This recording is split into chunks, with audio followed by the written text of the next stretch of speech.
All right, Jordan, thanks for coming on the pod. Yeah, thanks for having me. Yeah, of course. Good to have you. Yeah, why don't you just give me a little bit of background on you and the company that you work for, or I guess you're partial owner, right? I am one of the owners. Yeah. Yeah. Like you mentioned, my name is Jordan. First time on a podcast, so bear with me here, everybody. But yeah, I'm one of the primary owners of Tall Pines Drywall Company. We're a specialty contractor. We deal with anything from insulation to painting, essentially. So yeah, bad insulation, poly, drywall, taping, painting, and some drop ceilings as well.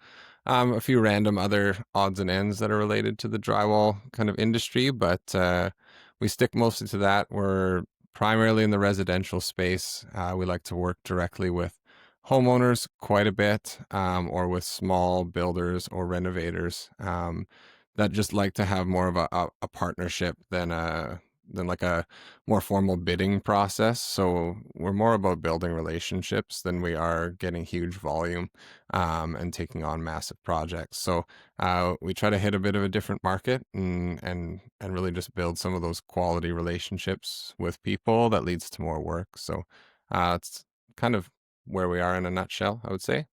Yeah, yeah, very cool. And so how long has the company been running doing its thing? Um, Kind of a tough question to answer. We officially incorporated at the beginning of 2020. So I guess coming up on 6 or 7 years here. 6 years, I suppose. But before that, it was kind of like a slow slide from being subcontractors into booking our own work and kind of putting the pieces in place to actually have a company that runs in a more official capacity. So that came about kind of out of necessity. Work dried up with the company we were working with. There was some kind of weird situations where we just lost communication and didn't seem like we did anything wrong, but we were hearing about other newer people getting work and we weren't employees, we were just subcontractors, so they didn't really owe us anything and we just said, If we want work, we got to make it happen ourselves." Yeah. So yeah, we went out and just started contacting other drywall companies to subcontract off of. Through some bizarre circumstances, we had the chance to bid on some larger townhouse projects, and ended up landing one of those. Had no idea what the heck we were doing for the most part. Even putting in a quote, it was like we just submitted kind of like an email with a number essentially, and they're like, "Hey, maybe give us some context of what you're what you're going to be doing for this price." And so like everything has just been learning, kind of by making mistakes, gathering information from the internet. I've been part of a couple different like business coaching, like contractor based coaching firms and stuff like that. Just made contacts with other business owners and talked to friends, family, and anybody that I can think of to get some insight. And it slowly comes together, and you put the pieces together and look back and go like, I guess we got a business now that's um, I think like I don't really care about top line revenue ever because it's always about what you can actually, take home at the end of the year. But, Totally. at our peak, I guess, as far as that metric goes, we had about $2 million in one year. We've kind of come down from that, making more money actually, but doing less overall revenue. So we fluctuated having 10 employees to having one or two, all with different advantages and disadvantages. We kind of run things on more of a subcontractor model, so we're the ones project managing, doing the estimates, doing all of that legwork and communication, and then we have a list of contractors, subcontractors that we trust, that we kind of dole out the work to based on who would fit best and personalities and type of work and all of that. So it's a bit of a jigsaw puzzle fitting everything together, but Sure. that's kind of where we've landed, just through trial and error, and hiring different roles, firing different roles, Yeah. and piecing it all together. So Yeah. Cool. Well, yeah, it sounds like it's so 2020 is when you started. 2020, yeah. Yeah. And before that, so you and your business partner were working for the same company? Yeah, so like initially there was like four of us that started it together. It's kind of slowly been whittling down a little bit, but through various circumstances, I won't get into all the details. But like, Sure. yeah, so we were, yeah, at the very beginning working for the same kind of one company was keeping us busy, even though they had us working as subcontractors. Um, and occasionally we would kind of get farmed out to other ones if there wasn't much work. But for Sure. the most part, it was like one company, and then just through making some contacts on job sites and stuff like that, Yeah. we slowly expanded that. Some cold calling, just kind of whatever you had to do, right, Totally. to keep busy. So, Yeah. yeah. Yeah. Very cool. And so, yeah, drywall was you and your business partner were like doing drywall like installation. Yep. Yeah. So that's how I got my start doing like insulation, vapor barrier, and drywall. I still don't know how to do taping, but there's others, part of our company, that do. One of my partners actually, um, like we just saw that gap where like we don't know enough about this, and he kind of sacrificed his uh, time to learn that aspect of it, and again he like just basically gave him up to a taper that we knew and said, teach him how to tape. And I think he did that for a Wow. couple months. And then he was such a fast learner. He kind of just picked up on it. And now he's just like such a good taper. So like we at least have kind of all those things covered, and he's been able to train another couple guys to do that and build that way. Because that's really the crux of the business, I would say, like where it all like rises or falls is based on that finished product, because you can cover a lot of mistakes in the drywalling stage and previous stages, but if it doesn't Sure. come out looking, being able to be painted, you set yourself up for a lot of problems. So Right. Yeah. And you guys do painting too? yeah, it's not in house, but it's kind of the Okay. Yeah. subcontractor model as well. I'm usually pretty transparent. Like my philosophy on most things is to be honest and transparent, as I think everybody should be. But Yeah. if people say, "Can you paint this?" I say, "Yes, absolutely." But I do subcontract it out. I have painters that I trust, like they're friends of mine. I've known them for 20 years, Yeah. and I absolutely know they will do a good job. And if they don't, they will fix it. So if you want me to take care of that, just understand that I mark it up when I get a price from them, but I'll do all the Right. arranging. Or if you want, I'll just give you their number. So I give people the option, and Yeah. sometimes they take that. Sometimes they'd rather try and save some money. But usually, if people are asking us to do something, they don't want to make extra calls and do extra work. So Right. I find the same with blow-in insulation and spray foam.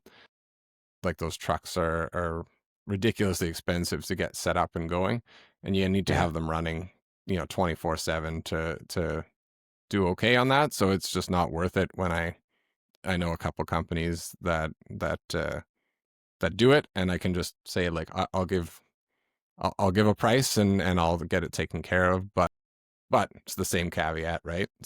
Yeah. Yeah. Yeah, Okay. How often do you do installation these days? insulation.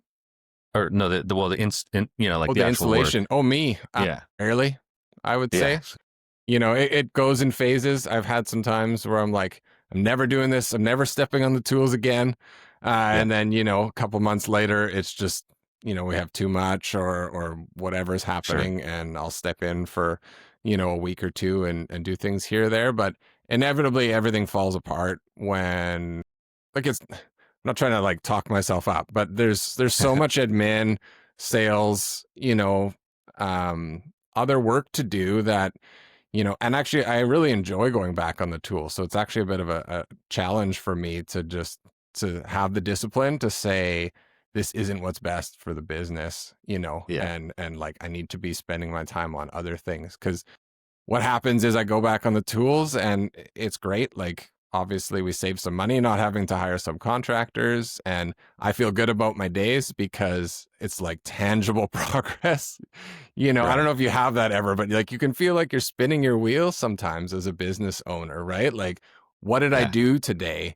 And what did it gain me, right? But like, here's Right. something visible, that you can look back and say like, wow, look at all this stuff that I did. Like, that made me money. I know it, right? Even though True. it's Yeah. it's a bit of a lie. It's a bit of a kind of false sense of progress, but yeah. And then like when you do that, just everything else falls away a little bit, and all of a sudden we're stuck with no work, and like, okay, now I got to get back, on the phone and on the email, and get Yeah. some quotes going again, while Right. everybody else is like, well, we got nothing to do, so we'll just sit around, right? So they don't Right. do that, but you know what I Right. mean. Right. So Yeah. Totally. um yeah. Cool. And so, your business partner and you, like, what is kind of like, I guess, do you guys kind of split up responsibility? Are you kind of like in charge of this aspect? He's in charge of this aspect. Like, do you guys have kind of like defined roles, or is it kind of like, hey, if whatever needs to get done, either of us Yeah. can jump on it? I mean, at the moment, like, my business partners are mostly like on the tools doing the work or taking care of that kind of stuff. I'm looking to we're discussing like, yeah, how to shift that so that we can, have a bit more shared, because there is a lot of stress involved with like collecting money and dealing with, customer complaints and all of that stuff. And I've taken on almost all the admin or like more typical business, type roles. So, Yeah. on the one side, advantage to me of, like, I work from home. As you can see, I don't have a fancy office or anything. This is just from home, which lets me be close to my family. I got 3 kids. Hmm. One of them is autistic. Has some special needs. So that's important to me. Like, success in business isn't all about just like that number of profit, but it's also about like what how it fits with your lifestyle and what other things are important to you, right? So Totally. my family life is super important to me. So I don't work in the evenings. I don't work on the weekends. I have some flexibility during the days to go to, watch my kids play school sports, or Yeah. take my son to appointments because he's has certain therapies and other things. So, Okay. so my wife and I can kind of take care of those things together a lot of times, or it's not just her dealing with all of that while I'm Yeah. full on. Like, a lot of business owners are just 12 hours a day, 7 days a week. Right. And, so I would gladly sacrifice, money to be able to have those things. So, Totally. so there is an advantage to what to working from home, and having some freedom and flexibility with that. So, Right. Yeah. No, yeah. that's really cool that you have that that option, that opportunity. Hmm. So, Yeah. um, yeah, it sounds like I'm curious about just like if there's been like kind of, I mean, it's been kind of it sounds like a short kind of journey, right? But and yeah, like you kind of reached quick success, but then it sounds like there's maybe like there's been a mellowing out sort of, or like kind of like, okay, like recalibrating things. Like Hmm. maybe that was, do you feel you maybe grew too fast too soon, and then you just kind of had to like scale back to kind of like, okay, like let's actually tighten this up a little bit? I think there's an element of that. I think that's like a very common story, right? For sure. We tried to scale too fast, and I don't know if that's totally true. There were some situations that happened that were a bit different. I don't want to really get into all of that, but Sure. like, just figuring some of that stuff out. For sure, an element of, yeah, like when we had 10 employees, we Yeah. weren't set up to, and I tried, like, I tried to improve that while we had that, but it was really tough. How do you keep track of what they're all doing? Like, we'd Right. look back on some things, or like hear reports of, guys sitting in the truck for half the day, and I look at their hours, their timesheet, and it's like, you logged 9 hours that day, but that's very different from the reports that I'm hearing. Yeah. Right. And so, like, how do you keep track of all of that when you're just used to like I always assume everybody works like me, like not that I'm perfect, but I honestly, when I was an employee right at the beginning, like I was honest with my hours. I wanted to work, like do a good job for my boss, and you assume people are like that, and then you Yeah. eventually realize, or like even as a customer, right? Like if I hire somebody, I'm paying them for sure, but like Right. like any talk to any contractor and they have a dozen stories of the hundreds of thousands of dollars they have not been paid for work they've done. And it's Yeah. absolutely insane, and just like at stores where you pay for shrinkage, like people shoplifting and breaking things and all of that, Sure. Yeah. you got to put some level in there. And when people go like your price is too high, it's like, well, um, I can't get into all of the things, but um, how do you explain that to people, right? Like, I don't want you to have to pay. And if everybody was honest, there wouldn't be any problems like this. But Right. we've definitely had times of it's like we really needed that invoice payment to come through, and people went bankrupt, or they just ghosted us, or whatever Yeah. it is, right? So I think Wow. I think we're fortunate. We haven't had nearly as much problems as some of other people I've talked to. So That's good. overall, of course, we have those stories, but I don't want to hop on the pity train or whatever, and have people Sure. feeling sorry for me. We've had really good customers for the most part. So, Yeah. That's um, great. yeah. Um, yeah. Do you feel like you have, like you versus competitors? Is there any sort of like, I don't know, special methods or approaches that you guys have that it kind of where you guys stand out? Construction, I think, is typically like way behind the curve always of technology. Like I've heard 20 years typically. So Yeah. the mere fact that, um, I've got a Calendly link for like asking for an estimate, Right. has people have been blown away by that alone, and It's, to me, that's not, that's nothing that fancy.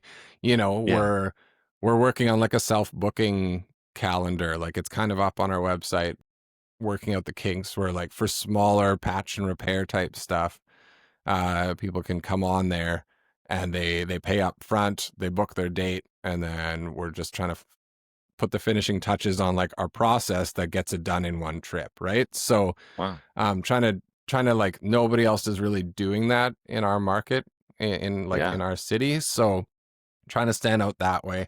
I get it all the time from people who are like, I've called 5 different companies and they don't want to touch it because the job's too small. Well, we take those on. We Yeah. like understand what it takes to do those. We've got kind of the resources set up to be able to take those on. The challenge is the price needs to be a bit higher, but like it's not outrageous like other people want it to be. Like I've heard prices 10 times what we're pricing it at because it's that Wow. FU price. Like I don't want to do it. So if you do Right. take it, like you know what I Right. mean? So trying to avoid doing some of those things that contractors are known for, and then just like me and my team, we've talked for the last probably 3 years about communication nonstop, and we still fail at it all the time. But like people want to know what's happening, Yeah. especially homeowners who have heard the horror stories of working with contractors, and there are some really bad contractors out there that have taken advantage Sure. of people. Like it's not unfounded. Like it's not ridiculous, but um so you have to try and present something different and then actually be different, right? Because in the world of online reviews and everything can spread so quickly, if you don't, you can get in trouble. So I mean, you have to back up what you say, and if you make a mistake, take ownership and get it taken care of. So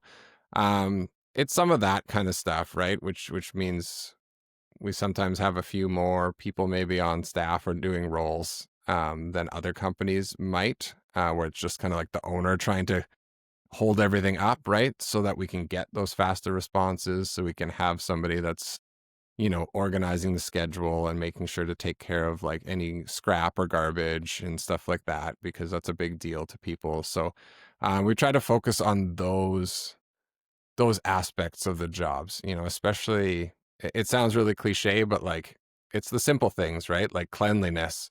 That's been a big struggle that we've been constantly like, people will not care that you did an incredible taping job or painting job if you left 20 Tim Hortons cups and a bunch of cigarette butts on their property. Like they won't, Yeah. like they won't be like, well, the job is so nice, I don't really care. That's all they'll see is like a bunch of Right. dust or a pile of garbage that's ruining their home. And like drilling that into people on that are doing the work is really hard, because a lot of them are used to working commercial sites where Yeah. they don't have to care about that, right? So Right. you can track mud in, you can leave your garbage, you can worry about cleaning it up at the end. And it's like trying to say, no, you need to take care of this after every day, because these people, this is their home that they're living in, right? So we've tried to focus on that, not always successfully, but like it's those little areas, right? Communication, cleanliness, those are all controllable things that like you should have learned as a child. Yeah. Like communicate with those around you, explain things, be clear, keep stuff clean, respect people's property and homes, and Right. time. Like the amount of times it's like somebody tells me they're going to be there at 9, and then I tell the customer, hey, they're going to be there at 9, and then they don't show up till 10:30. Yeah. That really like that eats away at the trust, and now they're on edge, right? And now any little thing that happens after that, so it's like, man, just do the simple things right, and you can usually get away with a lot, right? Even if you're upfront with people about delays and stuff in the process. Yeah.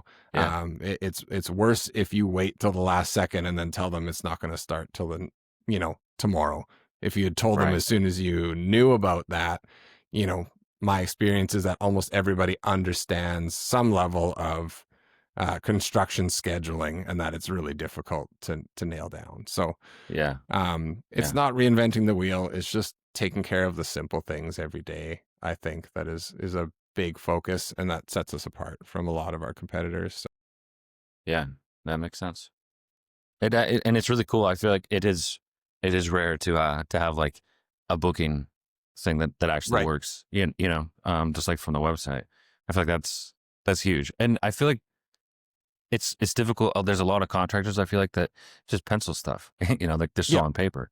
Yeah. So it would Oh, be really hard for like it wouldn't really work for them. And I think, probably the younger contractors become, like the more we'll see that. But yeah, yeah. that's that's a The nice other, differentiator.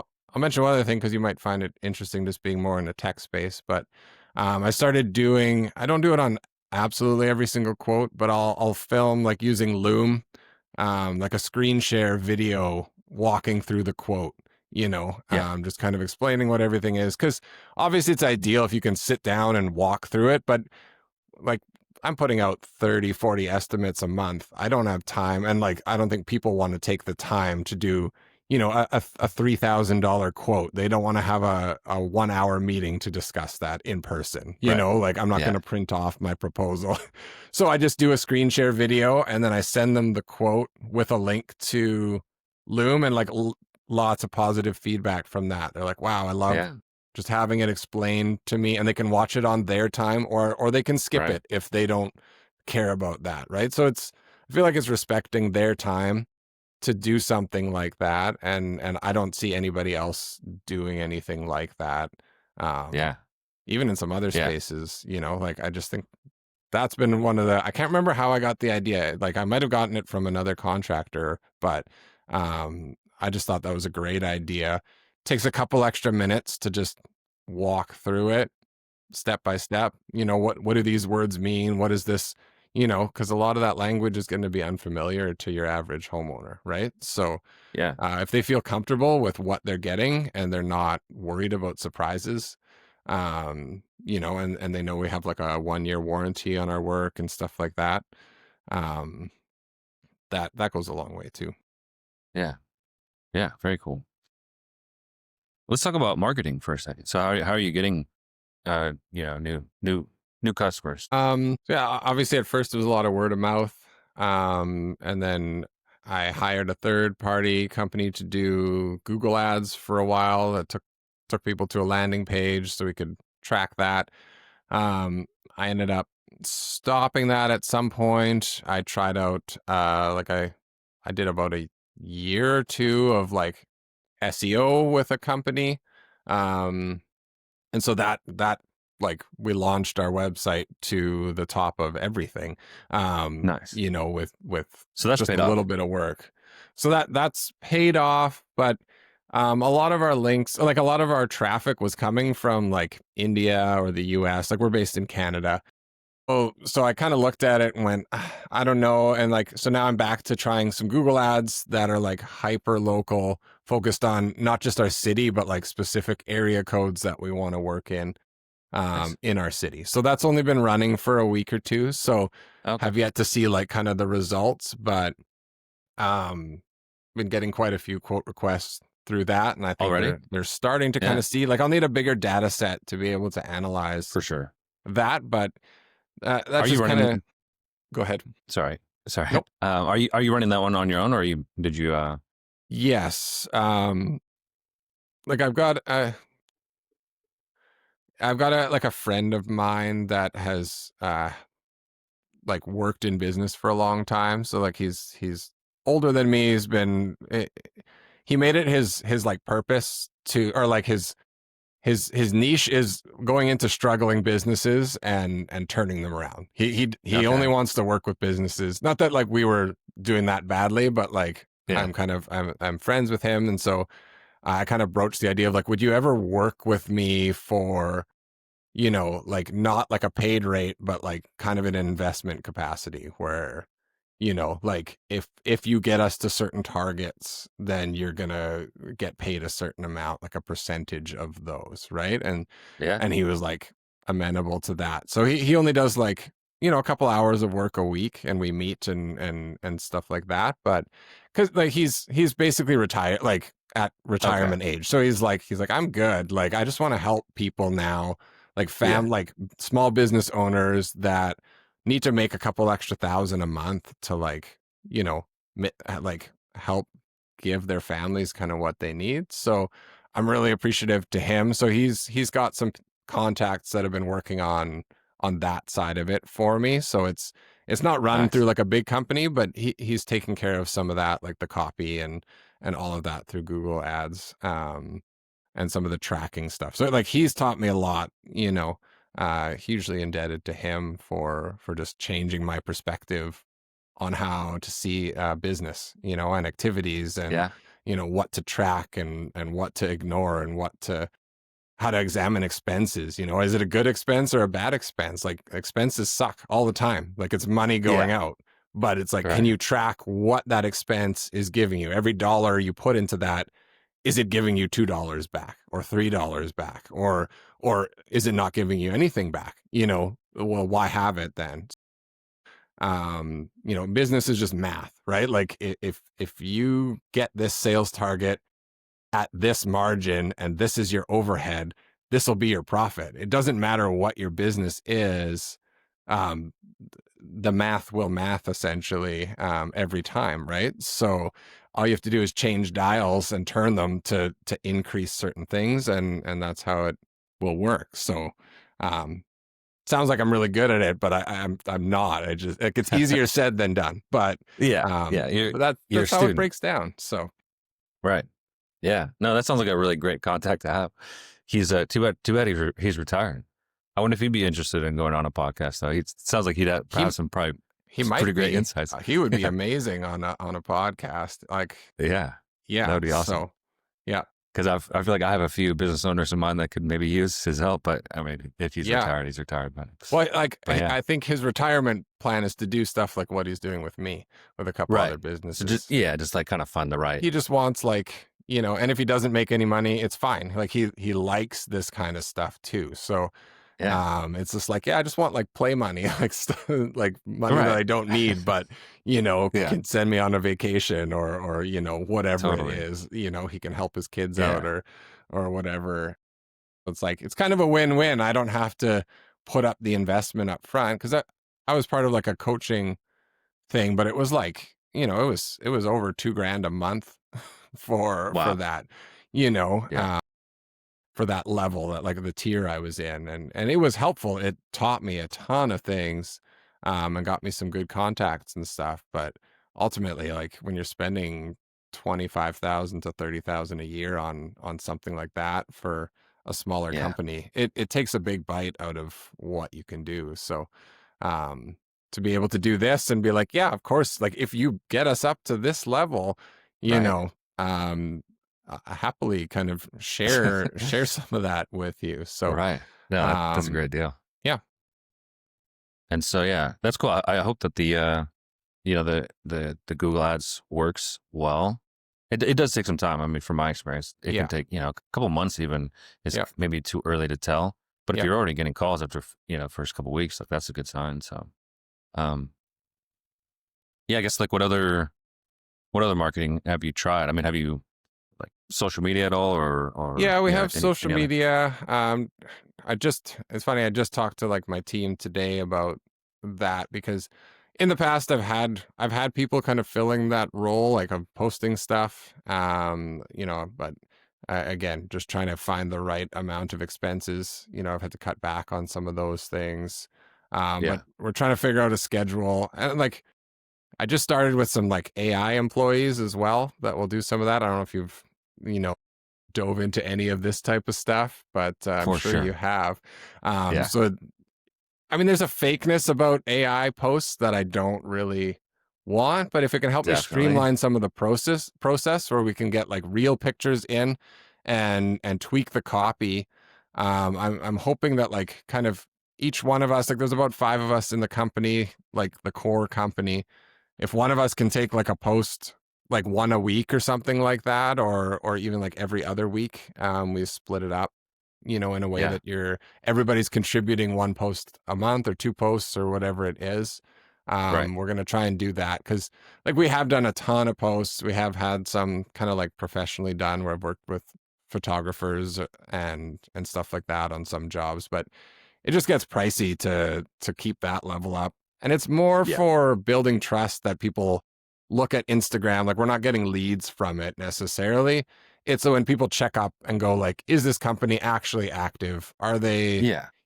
Are they invested in their company, right? Like if you're posting Right. regularly, if your website's updated, if you don't have broken links, all of that, like you obviously care about this thing lasting for more than, the job that you're doing, right? When it's one of those cheap websites and you have one Instagram post from when you thought like, I'm going to do this, right? I think people start to question, how good is this company? How invested are they in sticking around? Like, it's important that we have like name recognition, and even doing that, like having an actual name, having an office line, having some of these things leads to a higher level of trust, in my Yeah. opinion. But Yeah. so Yeah. yeah, Definitely. we've done a little bit of that.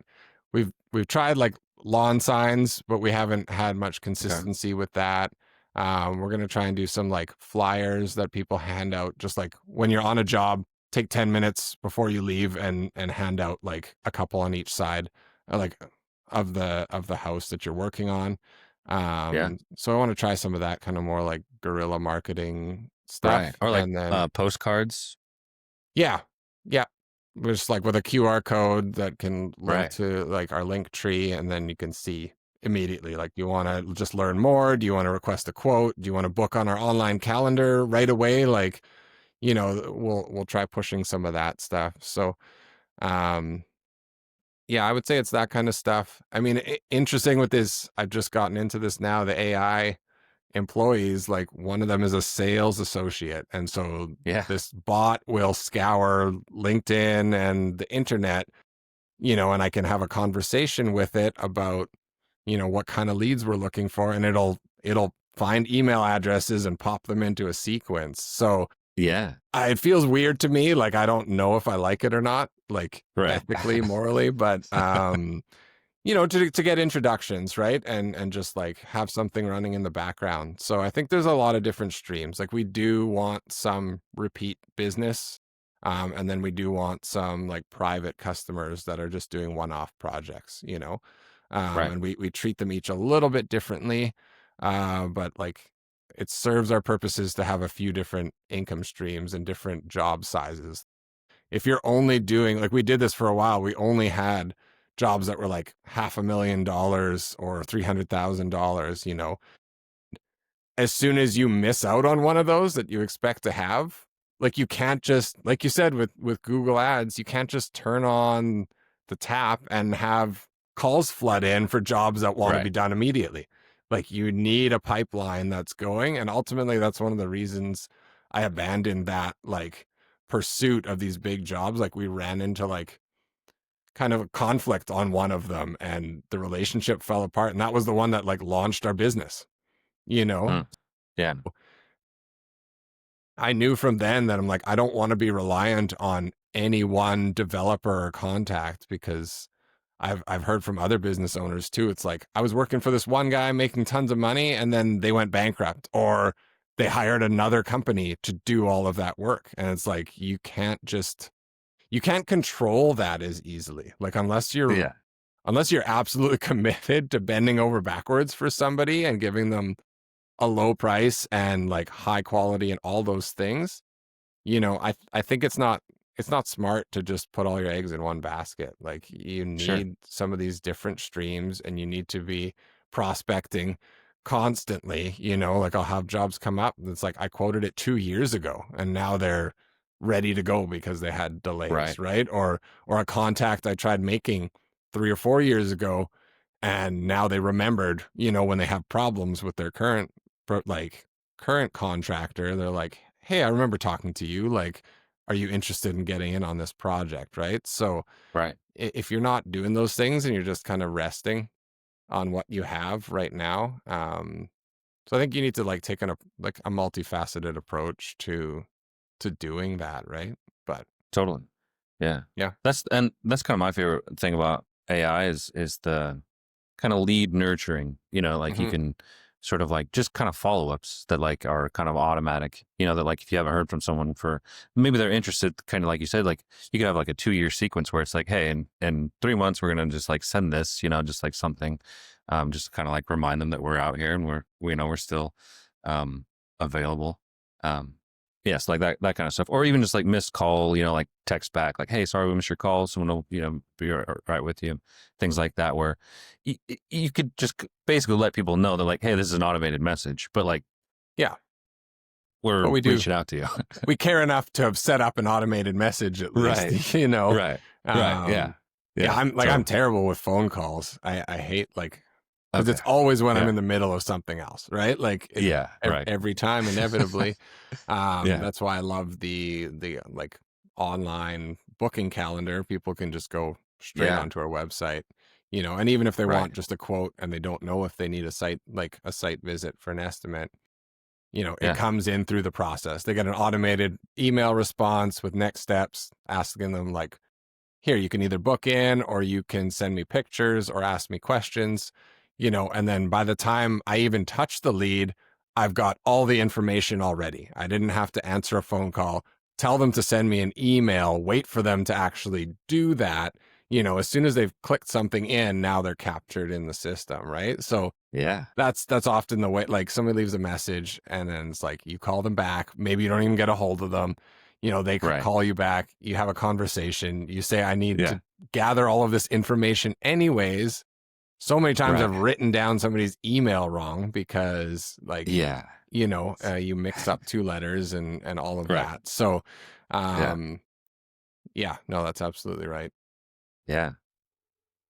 Do you find that I mean the way that you like get residential jobs versus commercial jobs, I mean is it kind of like the same avenue, or do you kind of do people find out about you, reach out to you from different places? I think it is generally mostly like driven by Google. Like Yeah. most people go online to like, and I almost always try to ask people like, how did you hear about us? Yeah. And so it's just like, oh, just like a Google search. Yep. And then typically the next thing is, and you had good online reviews. Like Yeah. that's the main process people are looking at. And then it would just be referrals. Like, oh, you did a job Yeah. for these friends of mine, right? I mean, I get, you know, dozens and dozens of commercial bid requests a month as well. I don't even touch them. Like if I wanted to do them, but as far as I am not, I was never in the commercial space at all. Like when I was a subcontractor, it was like 99% residential single family homes. And so I know very little about the technical aspects of submitting bids. And from what I understand of the process, um, a lot of companies like they're bidding on a project and then they're bidding out all the pieces of the project to different subcontractors. So I'm competing against 10 other drywall companies to get the main bid for this company that then has to submit a bid to this company. And I Yeah. have to hope that I beat all of these guys and then their price beat everybody else that they're competing against. And I Right. just go like, I can't do that. Like you need Right. high volume, like low pay workers, to get into that. So everybody always tells me like commercial work is exploding. You can get so much work. And that might be true. And I know people are making money doing it, but the process is so alien to me that I'm just like, you know, I don't like I get into one bad job where I'm off on something and now we're locked in legally. We limit ourselves. No, we don't limit ourselves, but like a lot of our projects end up being in that, there's like one tier that's kind of like $5,000 to $10,000, and then there's a bunch that are in like the 20 to 30, $40,000 range. Any one of those jobs goes sideways, and we're okay. We can recover. But like Yeah. a $500,000 job goes sideways by, a couple hundred, like 100,000 or something. That's a tougher pill to swallow. Yeah. So, For sure. but I don't, yeah, so I don't really know. I don't know if the process is the same. I know the process I use to get residential things. The commercial ones just come because I think Yeah. our SEO is good. So when those like commercial estimators are like, I need 5 drywall quotes, they search on Google and they like reach out and Right. that's it. And I get some, they just add me to their bid list. Like I've never even responded to them and they're still sending me emails like every other day. Yeah. It's like, Yeah. I don't know. Every once in a while they'll be like, are you bidding on this? And like, I'll be like, oh, sorry. No, I'm not going to do that. But, I know I Yeah. could, like, I know we could get into that, but there's been no need to at this point. Yeah. So, Yeah. Yeah. Where do you see kind of like the future? Well, what's the goal? Like 5 years. on a personal level, I mean, it's definitely like having things run without me, like if I Yep. need to, I think Yeah. that's a lot of business owners goal. Like I'm more focused on something sustainable, that's systemized, that is process driven.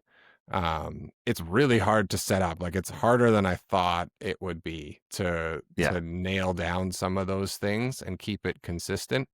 Because Definitely. like my time is the most valuable thing that I like Right. that I can see, right? So having something that pays my bills and sets me up for retirement, but I don't need a massive house. I don't need a boat. I don't need, a vacation home.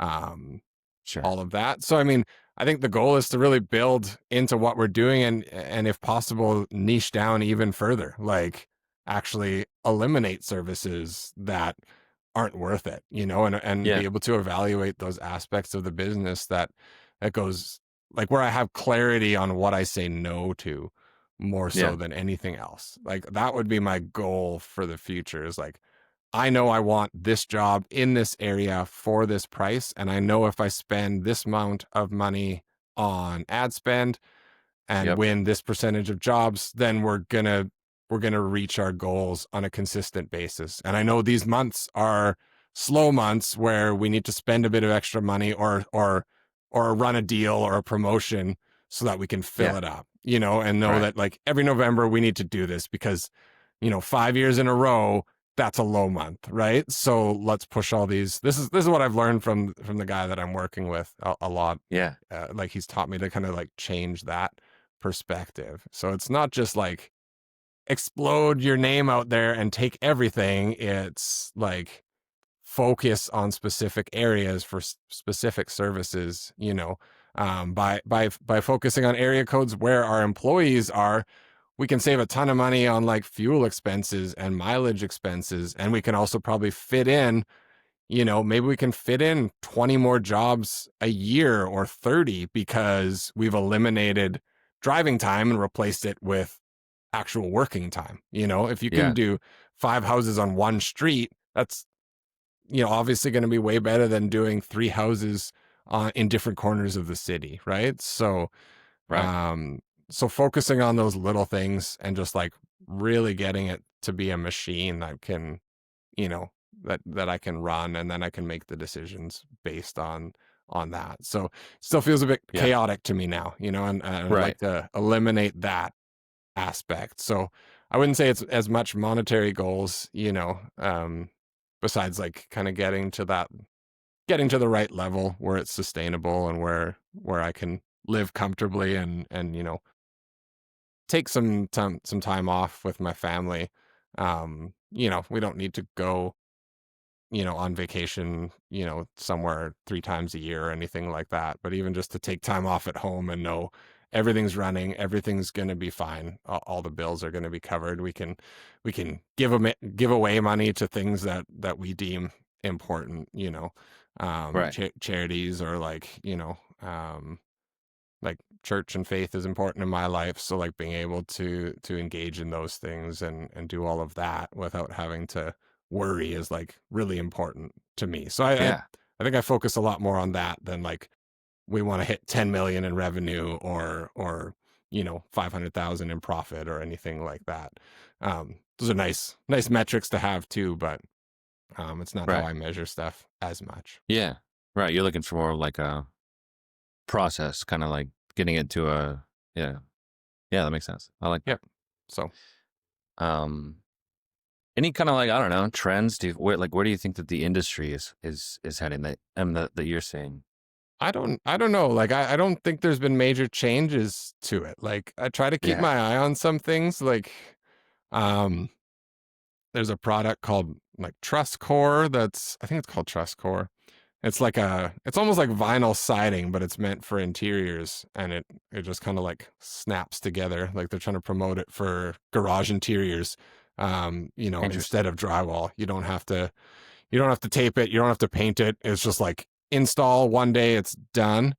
Um, we're looking at some products that allow us to do that, like taping without sanding. There's kind of like a product called Mud Skip that my partner just found, where you add it to like drywall compound, and then you're supposed to be able to put it on like put on 3 coats like back to back to back and not Oh, have to sand it at the end. So like, looking at some of those things that make the process different than what's typical, right? Because one person comes in yeah. and says, it's going to take me a week. We can come in and say it's going to take a day. Who do you think people are going to go with as far as like disruption to their lives go, right? So like Yeah. to a homeowner, that's Totally. important. To a commercial Right. project, they might not care about that. It might not be feasible for Right. every project, but like for what we want to do, and now that we've focused on building this like online booking calendar that accepts Yeah. payments, like upfront, basically goes directly into our bank account, is all automated as far as that. It's Yeah. like I don't even have to touch these things. So like that would be, I don't know. Now I'm talking about what we want to do. Maybe we're going to set a trend. I don't know if I want to be Yeah. like Right. that arrogant, but I think the drywall industry hasn't changed much, so I don't know what's popular. Like different corner styles come in and out. Like everybody was doing Yeah. round corners. Now they're back to square. You can't even like buy them most places. So but it stayed pretty similar. maybe some of those like newer wall textures like Venetian plaster, and like lime wash and stuff like that.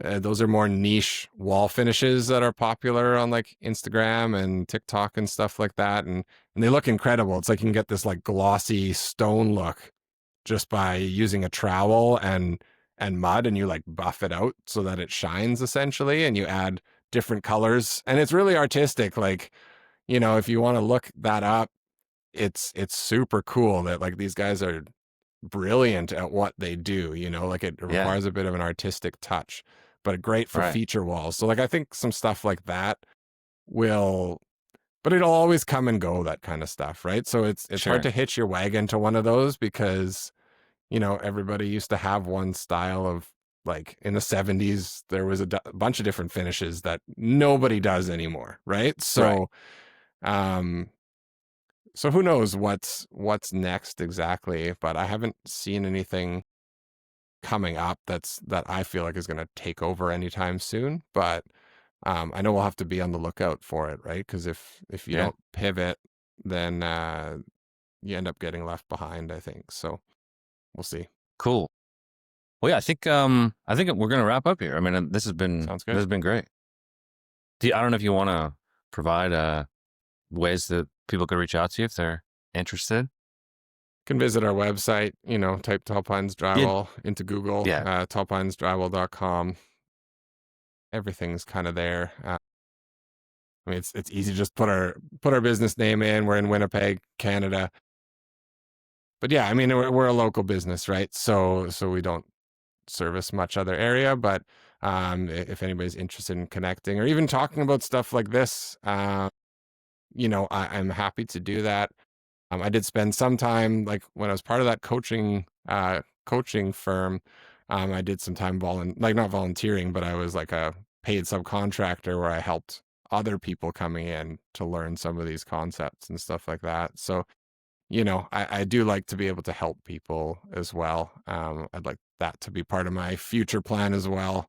You know, Yeah. personally, haven't had time to think about it as much with getting some of this set up, but yeah, if somebody's out there just like really like, I have no idea what I'm doing, and just needs one of the big things I learned, this will be my last kind of spiel here, is like, you're not alone. There are other people, but like people who aren't business owners or contractors can't understand.